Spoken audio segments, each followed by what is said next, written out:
보리마을 자비선 명상센터 손원장을 맡고 있는 염혜입니다.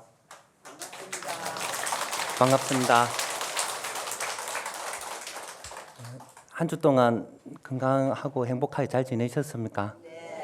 네. 오늘은 스승의 날입니다. 아마 부모님께서 저희들을 낳아주신 은혜에 버금갈 정도로 소중한 분인 것 같습니다. 그래서 먼저 이 세상에 계시는 모든 스승님께 축하와 감사 인사를 올립니다. 감사합니다.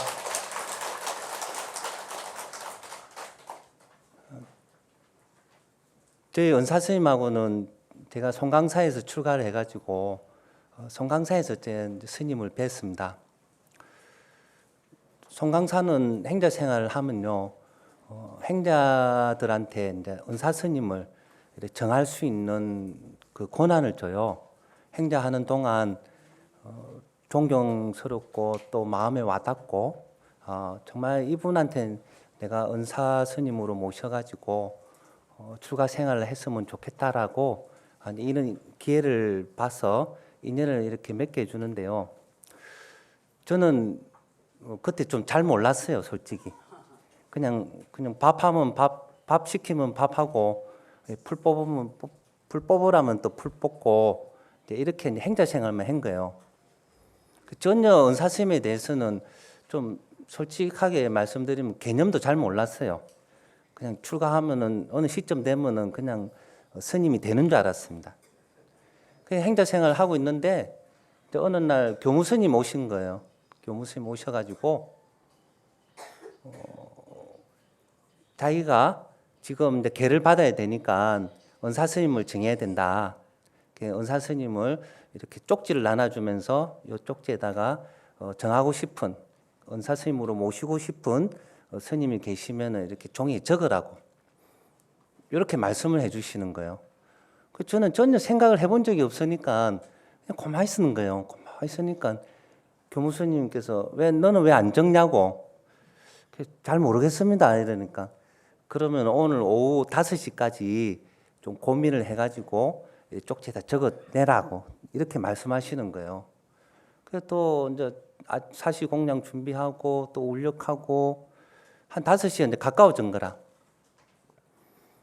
근데 행자실에서 이래 앉아가지고 아무리 봐도 생각이 안 나는 거죠. 어느 분이 어느 분인지를 모르겠는 거예요. 그 종이에는 이제 그 은사스님을 정할 수 있는 스님의 이렇게 직책이 소임이 딱 정해져 있는 거예요. 그래서 도반 스님들은 이제 다 정한 스님들은 이제 빼고 나머지 분 아무리 봐도 잘 어떤 분인지 뵌 적이 없으니까. 그래서 앉아가지고 고민을 하다가 이거 어떻게 하지?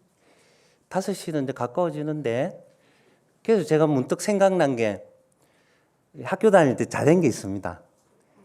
이렇게 찍는 게 있습니다. 찍는 게. 학교 다닐 때 문제가 모를 때 그래서 제가 딱 앉아서 딱 한 번으로 한다. 한 번으로 어느 스님으로 갈까요? 알 수 없네요. 뽕뽕뽕 이래가지고 탁 이렇게 번호가 찍히는 스님께 제가 딱 적어서 내겠다. 왜? 다 모르니까.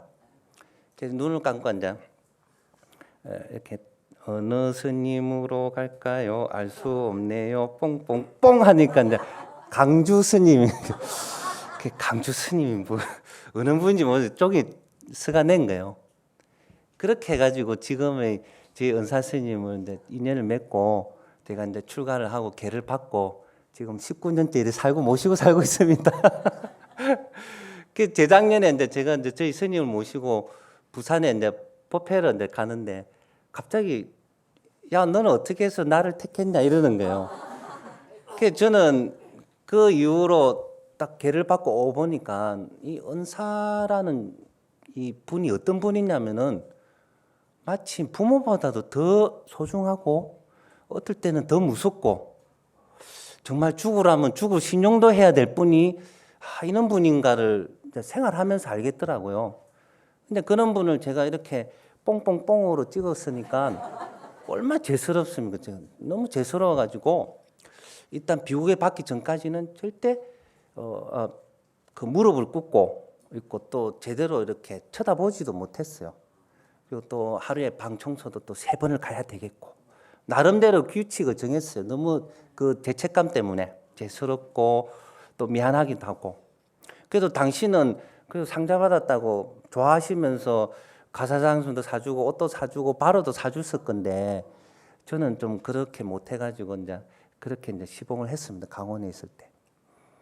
그런데 이제 그렇게 이제 물어보시기에 저 한 내실 거죠. 그래 한번 해봐라 이러고. 그래서 제가 이 얘기를 쭉 해드렸습니다. 그 하시는 말씀이 야 너 잘 찍었다 이러는 거예요. 그래서 제가 이 초중 고등학교 통틀어서 찍은 것 중에 최고로 잘 찍. 모범 답안을 찍은 것 같습니다.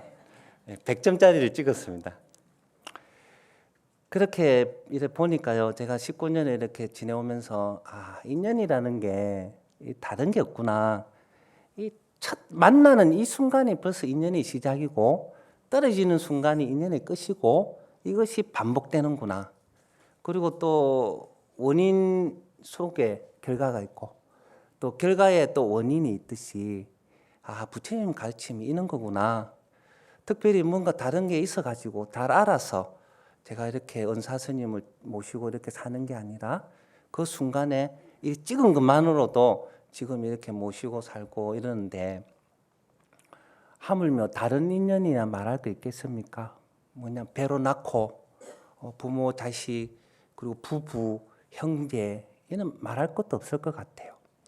그러나 이 원인과 결과 인과법이 부처님께서는 뭐라고 말씀하시냐면은 모두 다가 마음에서 벌어진다라는 거예요. 다 마음의 작용이라는 거라. 참 재미있는 말이죠. 만나고 헤어지는 게 몸이 만나고 헤어지는 게 아니라 다 마음속에서 벌어지는 일이다. 그래서 이 마음법에 대해서 부처님께서는 49년 동안 설해 주셨는데 오늘도 부처님 말씀인 법구경을 통해서 이 마음법에 대해서 한번 또 이렇게 공부해보도록 해보겠습니다. 자, 오늘은 7번째 하루 사이에 가족을 모두 잃고 미쳐버린 빠따짜라 개송을 같이 한번 읽어보도록 하겠습니다. 오온이 일어나고 사라지는 것을 관찰하지 않고 100년을 사는 것보다 오온이 일어나고 사라지는 것을 관찰하며 단 하루를 사는 것이 더욱 값지다. 오늘 개송 얘기들은요, 아마 이 세상에 가장 가슴 아픈 얘기가 아닐까라는 생각이 듭니다. 이 빠따짜라는 비구니 스님 얘기인데요. 부처님 당시 때 사위성에서 아주 부잣집 딸로 살고 있었답니다. 근데 정말 사랑이라는 거는 잘 모르는 것 같아요. 참 우리가 알 수 없는 거. 누구하고 사랑을 하냐면은 그 집에 하인하고 또 사랑을 하는 거예요. 그러니까 있을 수 없는 얘기죠. 더군다나 인도 계급 사회에서. 그래서 부모님은 이 딸을 그 같은 계급에 있는 남자하고 결혼시키려고 날짜까지 다 잡아놓은 거예요. 갈 수가 없는 거죠. 사랑하는 남자가 있는데. 그래서 어떻게 하느냐면은 어떻게 할까요? 도망가는 거. 채권가한테 도망가는 게. 일단 도망을 가기로 했어요. 그래서 멀리 도망을 가가지고 그 사랑하는 남자하고 집도 짓고 밭도 일구고 나무도 하고 이렇게 농사 짓고 이렇게 사는 거예요. 그래서 살다 보니까 첫째 아기가 이제 임신이 된 거라. 인도에서는 그 아기를 낳을 쯤 되면은 어디로 갔냐면 친정으로 간대요. 또 산속에서 그 남편하고 사니까 돌봐줄 수 있는 사람이 없는 거예요. 그래서 부인이 얘기를 하기를 친정집으로 갑시다. 남편은 펄쩍 뛰고 반대하는 거예요. 안 된다. 우리 가면 다 죽는다. 괜찮다고. 아무리 미운 자식이라도 부모의 사랑은 끝이 없으니까 받아주실 거라고. 그 이제 몰래 도망을 가는 거라. 남편이 반대하니까. 그런 속에서 이제 남편이 또 쫓아오고. 그러다 길에서 또 첫째 아들 낳은 거예요. 이제 다시 이제 숲속에 돌아가서 살고 있는데 또 둘째 아들 또 가진 거라. 이번에는 사정을 하는 거예요. 정말 친정으로 가자. 그래서 남편이 그래 알았다고. 그럼 이번에는 가자. 그리고는 첫째 아들을 등에 업고 이렇게 이제 출발하는 거야. 그래서 가는 와중에 폭우가 온 거예요. 천둥 번개가 치고 비가 막 내리고 엄청난 양의 폭우가 내린 거라. 갈 수가 없는 거예요. 그래서 이제 그 숲속에서 비를 피해야 되니까 남편이 그 비를 피할 수 있는 천막이라도 치려고 이제 나무를 이제 가지를 이제 꺾으려고 이제 숲속으로 들어갔다가 코브라에 물려서 죽는데요. 남편이 그 자리에서 죽고 그 부인은 아무리 기다려도 오지 않는 거예요. 그러는 속에 비를 쫄딱 맞으면서 둘째를 낳고 밤새 지낸 거예요. 그러면 그 다음 날 아침엔 숲에서 이제 남편을 찾아보니까 죽어 있고, 그래서 이제는 어쩔 수 없다. 친정으로 진짜 가야 되겠다. 이러고는 첫째를 업고 둘째를 안고 이렇게 가는 거라. 가다 보니까 큰 강이 왔는데 그 밤새 흘렸던 이 폭우로 강이 엄청난 불어난 거라. 둘을 업고 안고 갈 수가 없는 거예요. 그래서 첫째를 강편에 놔두고 얘기를 하는 거라. 내가 저쪽에 아기를 놔두고 올 테니까 엄마가 신호하면 오라고. 엄마가 다시 데리러 올 테니까 기다려라고. 그리고는 강을 건너는 거예요. 그리고 강 한편에 갓난 아기를 놔두고 다시 건너오는 쯤 돼서 뭐가 나타나냐면은 독수리가 이 고기인 줄 알고 갓난 아기를 그래서 막 내려오는 거예요. 그래서 엄마가 강 중간에서 그 모습을 보고 막 소리를 치는 거야. 손을 흔들고 안 된다고 막 가라고 저리 가라고. 그런데 독수리는 그 아기를 탁 낚아채서 갚고 또 강 맞은편에 있던 첫째 아들은 엄마가 오라는 신호인 줄 알고 그냥 강을 건너오는 거예요. 조금 몇 발짝 걸으니까 그 건물에 휩쓸려 가쁘는 거라. 그냥 바로 그 하루아침에 이제 남편, 큰아들, 또 막내까지 다 잃어버린 거예요. 그 길로 고향으로 이제 가는 거라, 사이성으로. 그 고향에 또 가보니까요. 그날 밤 폭우로, 엄청난 폭우로 그 자기 집이 문을 내려 앉았는 거라. 그러면서 아버님, 어머님, 그리고 오빠, 동생이 다 죽어버린 거예요. 그 모습을 보고 이 빠따짜라는 이게 미쳐버리는 거라. 근데 어떻게 미쳐버리냐면은 옷을 그냥 다 벗어버리는 거야. 다 뭐 흘러내려도 모르는 거라. 그래서 이 빠따짜라는 뜻이 옷을 벗고 다니는 사람이라는 뜻이에요. 그때부터 이름을 뭐 버거숭이, 우리말로 버거숭이, 이 뜻이 빠따짜라 이런 거. 그래도 그 가족 그리고 부모 형제를 잃어버렸던 그 충격에 이제 넋이 나간 거죠. 그 사람들은 막 거기 이제 미친년이 왔다고 막 흙덩미를 던지고 이랬대요. 근데 어느 한 곳에 이제 부처님께서 제자들한테 법문을 하고 있는데 계시는데 저 멀리서 이제 빠따짜라가 막 오는 거라. 부처님이 다 보시고는 정말 이제 내가 저 여인은 수만 생에 걸쳐서 육바라밀을 실천하고 소원을 빌고 그리고 그 당시 부처님께 수기를 받았다는 걸 아시고 이제 인연이 성숙됐다는 걸 부처님이 한눈에 아셨대요. 그래서 제자들이 이제 못 오도록 막 말리니까 부처님께서 놔둬라. 저 여자는 내가 의지처가 될 것이다. 그래서 나한테 가까이 오도록 놔둬라. 그런데 그 여자 막 미쳐가지고 이제 부처님한테 또 앞에 서니까 부처님께서 한 말씀 하시는 거예요. 여인이여 정신을 차려라. 이러니까 그 여자가 갑자기 정신 바짝 드는 거예요. 그 보니까 자기가 옷을 벗고 있고 막 완전히 이 봉두난발이 돼 있는 거예요. 그래서 부처님 제자가 이제 그래서 옷을 주고 입고는 부처님 전에 엎드려서 우는 거라. 한없이 우는 거예요. 그러면서 하루아침에 남편, 아들 둘을 그리고 부모, 형제를 다 잃었습니다. 너무 고통스럽습니다. 라고 부처님께 말씀을 드리니까 부처님께서 하시는 말씀이 그래 맞다. 너 말대로 정말 고통스럽다. 하지만은 우리가 수없는 많은 윤회를 통해서 마침 윤회의 숫자가 뭐와 같냐면은 풀, 나무, 그리고 나무 가지, 그 가지에 있는 이파리의 숫자보다 더 많대요. 이 지구상에. 더 많은 윤회를 통해서 부모, 자식, 형제, 그리고 사랑하는 사람을 헤어지는 이 고통 속에서 흘린 눈물이 덕에 있는 바다보다 더 많다라고 말씀을 하시는 거예요.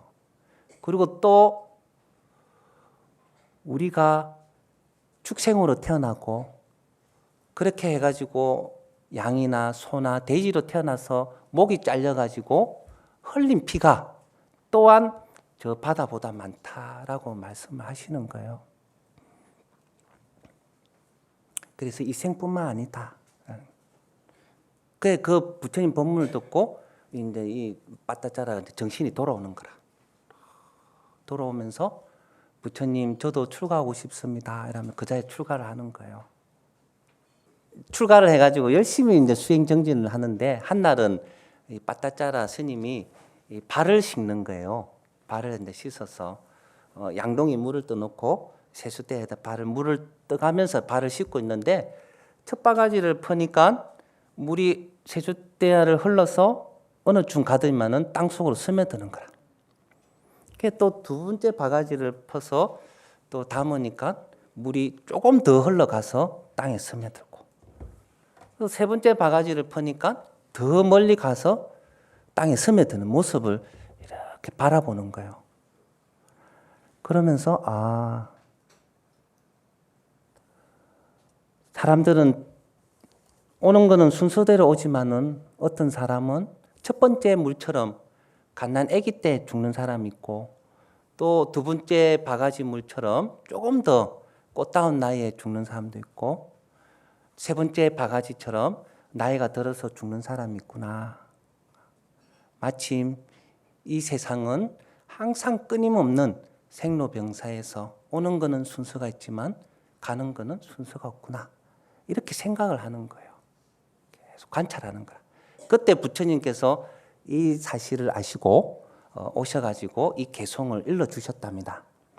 다시 같이 한번 읽어보도록 하겠습니다. 오온이 일어나고 사라지는 것을 관찰하지 않고 100년을 사는 것보다 오온이 일어나고 사라지는 것을 관찰하며 단 하루를 사는 것이 더욱 값지다. 이렇게 개송을 일러주신 거예요. 그러면서 이 빠따짜라 스님이 아라한을 이루었답니다. 이 오온이면은 여러분들 다 아시죠? 우리 몸과 마음의 현상. 예.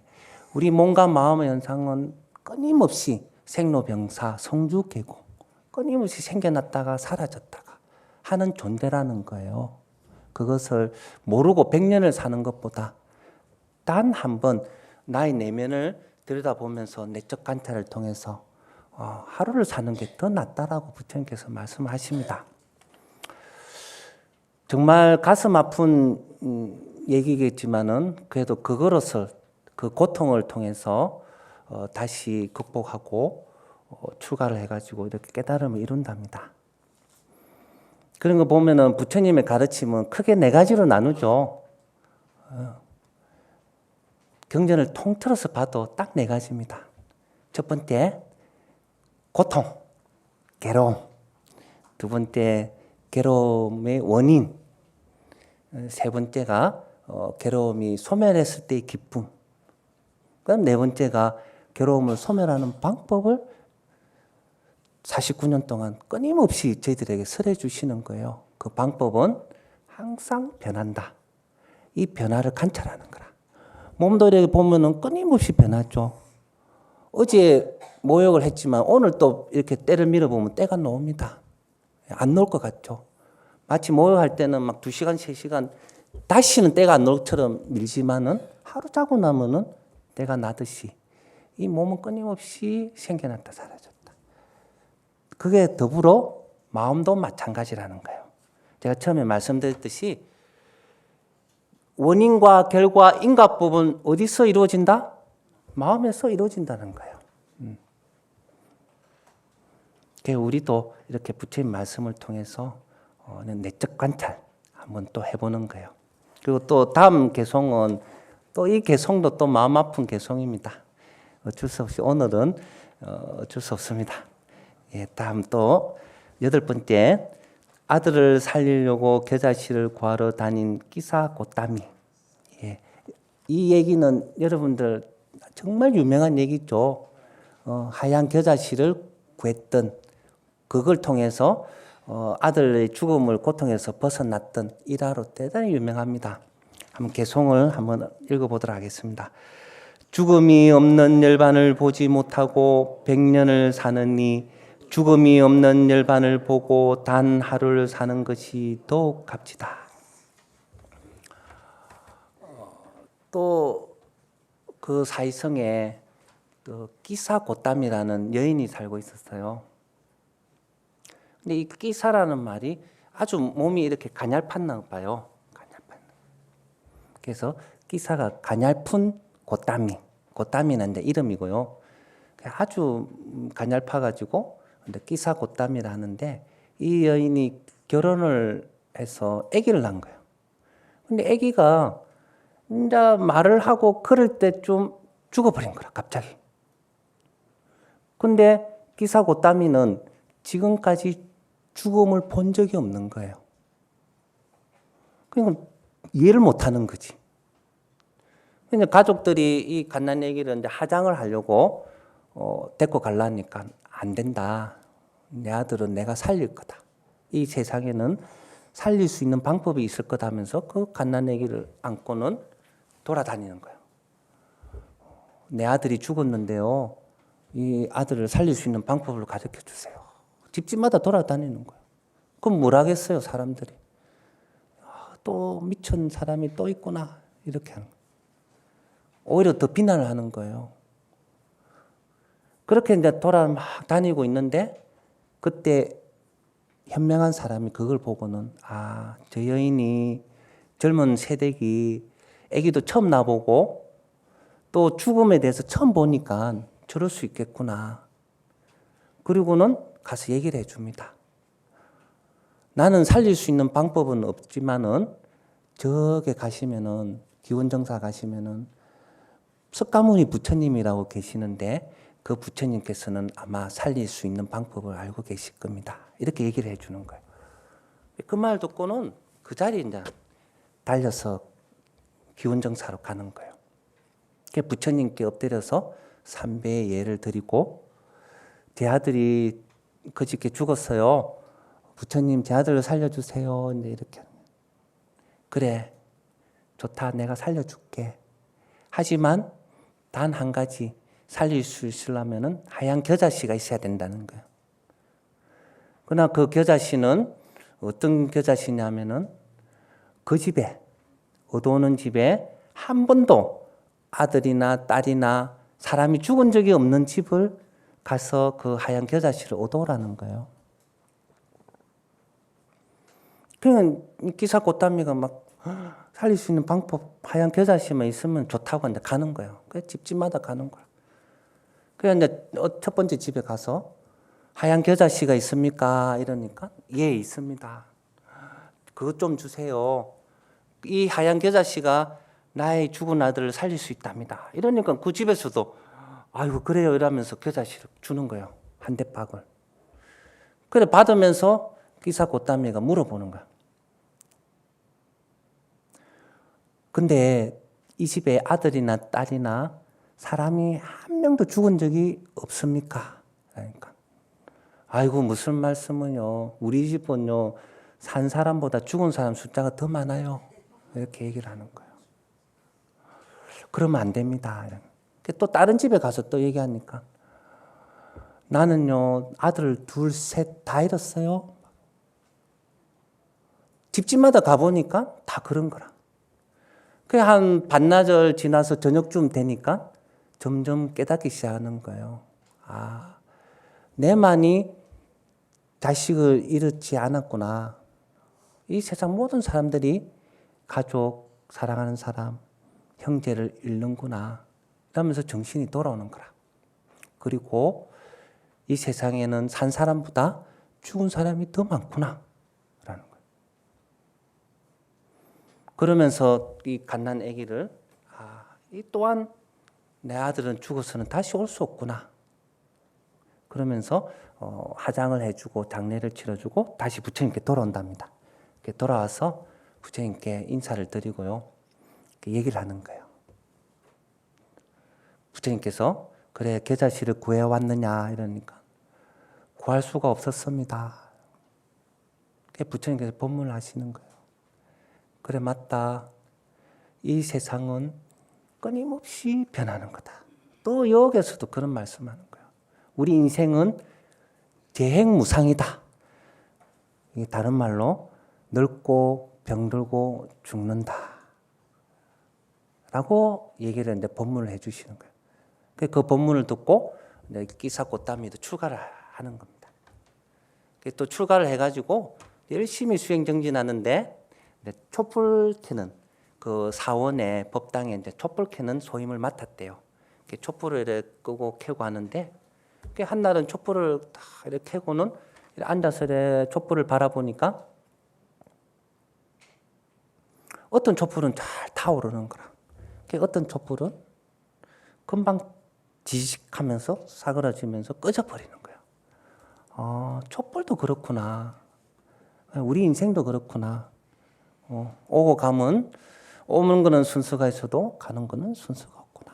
이것이 재행무상이구나. 부처님께서 늘 말씀하신 끊임없이 변해가는 이 세상의 진리구나. 이렇게 생각을 하는 거예요. 그러면서 촛불처럼 꺼졌다, 켜졌다, 꺼졌다 하지 않는 태어났다 죽지 않는 영원한 열반, 생사가 없는 열반을 우리는 가야 되겠구나. 이렇게 생각을 하니까 그때 부처님께 또 아시고는 앞에 나타나셔가지고 이 개송을 일러주는 거예요. 그래 맞다 끼사꽃담이야. 그래 하면서 이 개송이 114번째입니다. 다시 한 번 더 읽어보도록 하겠습니다. 죽음이 없는 열반을 보지 못하고 100년을 사느니 죽음이 없는 열반을 보고 단 하루를 사는 것이 더욱 값지다. 오늘 좀 두 개송을 슬픈 얘기를 많이 했어요. 옛날에 부자가 큰 스님을 칭견하러 온 거예요. 그러면서 큰 스님께 탁 삼배를 드리고 앉아가지고 스님 대대손손 물려줄 수 있는 가온 하나 써주세요. 그러나 그 가온 내용은 우리 가문이 영원히 번창할 수 있는 내용으로 가온을 하나 써주십시오. 이렇게 얘기를 하는 거예요. 큰 스님께서 그래 알았다 이러면서 붓을 들고 종이에 이제 쓰는 거라. 이제 뭐라고 쓰시냐면은 아버지가 죽고 이어서 아들이 죽고 다음 손자가 죽는다.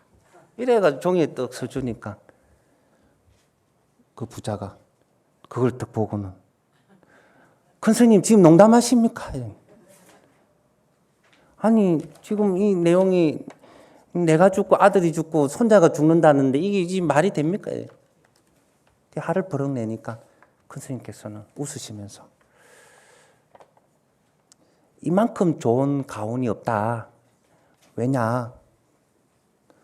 만약에 당신 아들이 당신보다 먼저 죽으면 당신이 얼마나 슬플 거냐? 그리고 당신 손자가 당신 아들보다 먼저 죽으면은 당신 아들하고 당신이 얼마나 또 슬픔에 잠기겠느냐? 그리고 대가 끊긴다. 대대손손 이었지 못한다. 그러나 아버지가 죽고 아들이 죽고 손자가 죽으면은 대를 이어가는 거예요. 이만큼 대대손손 번영할 수 있는 가훈이 또 어디 있겠냐는 거예요. 그러니까 이 부자가 떡 듣고는 맞는 말인 거예요. 그러면서 큰 스님께 이제 삼배 예를 드리고는 그 가훈을 들고 가가지고 벽에 붙여놨다는 겁니다. 그와 마찬가지로 아마 자자손손 번성할 수 있는 거는 순서대로 왔다가 순서대로 가는 게 영원히 대를 이을 수 있고 번성할 수 있는 거겠죠. 그러나 그것이 또 뜻대로 잘 안 되는 얘기가 또 많죠. 재작년에요. 미국에서 붓다 브레인이라는 책이 있었는데 그것이 근 38주간 베스트셀러였습니다. 베스트셀러. 미국에서 붓다 브레인. 우리말로 하면은 부처님 뇌예요. 부처님 머리 뇌. 근데 미국 사람들이 열풍하는 거예요. 그래서 저도 도대체 뭔가 해가지고 읽어보니까 부처님의 제일 첫 장이 뭐냐면 삼법인이 나오는 거라. 그 다음 장이 사성제. 그 다음이 팔정도.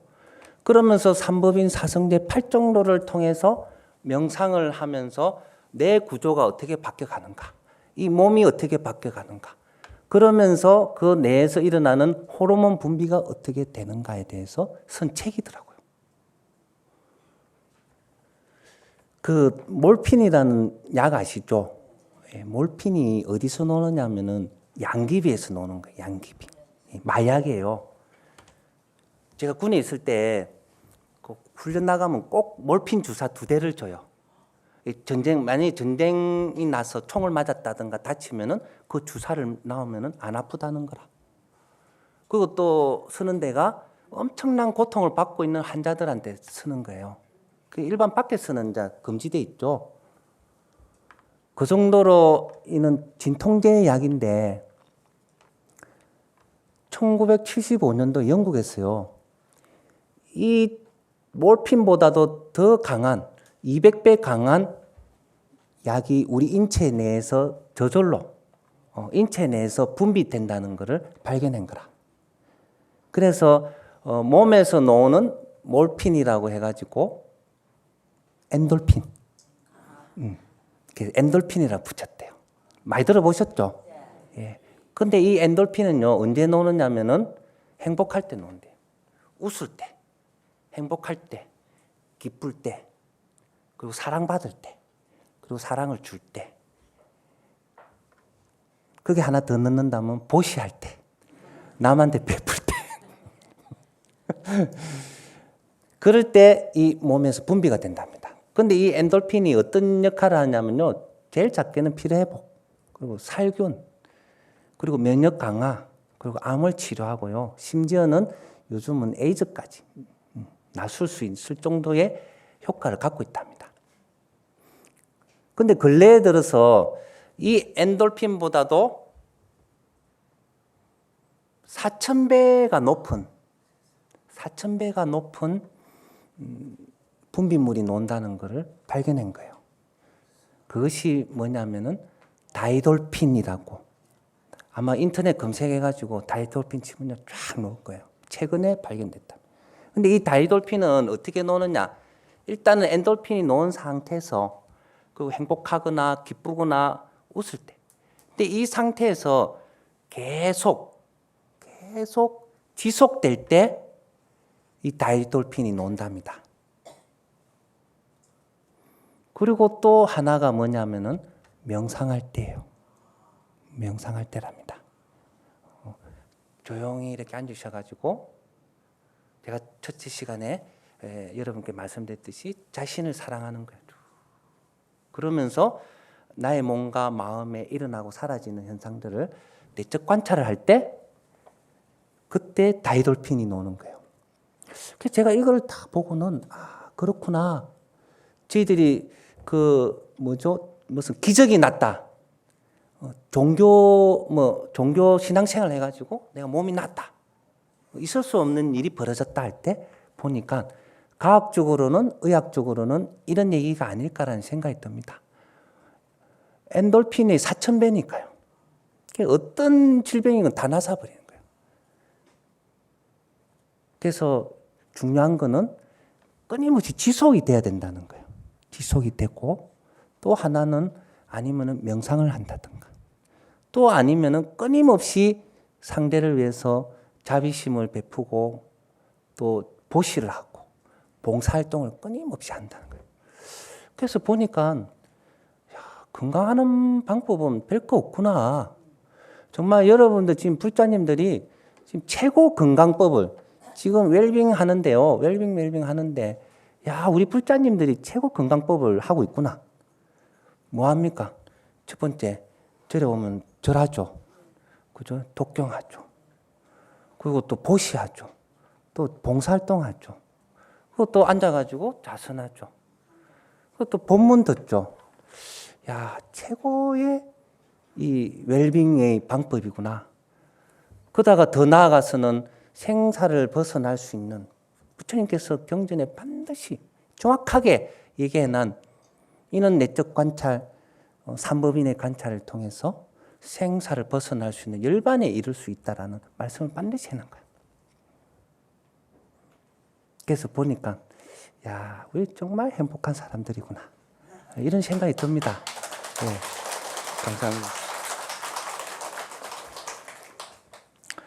그리고 항상 웃으시고요. 예, 예, 하나시더라도 참고 웃고. 저번 시간에 제가 하를 내면은 1시간 하를 내면은 이 내뿜는 숨에 쥐 80마리가 죽어요. 2시간 내면은 80마리, 160마리. 학교 때 찍다 보니까 이 곱하기가 안 되네. 160마리 죽고요. 누가 죽습니까? 가족이 죽고 내가 죽어요. 나중에는 남편이 죽고 자식이 죽고 내가 화병에 죽고. 그러면 안 되겠죠. 그렇게 명상을 하시고 기도하시고 봉사하시고 보시하시고 그렇게 열심히 수행 정진해 주시기 바랍니다. 그리고 내일 모레가 뭐죠? 부처님 오신 날입니다. 이 세상에 최고의 진리를 가르쳐 주시러 오셨죠. 이 세상 사람들이 다 모르고 살 때 나는 알자.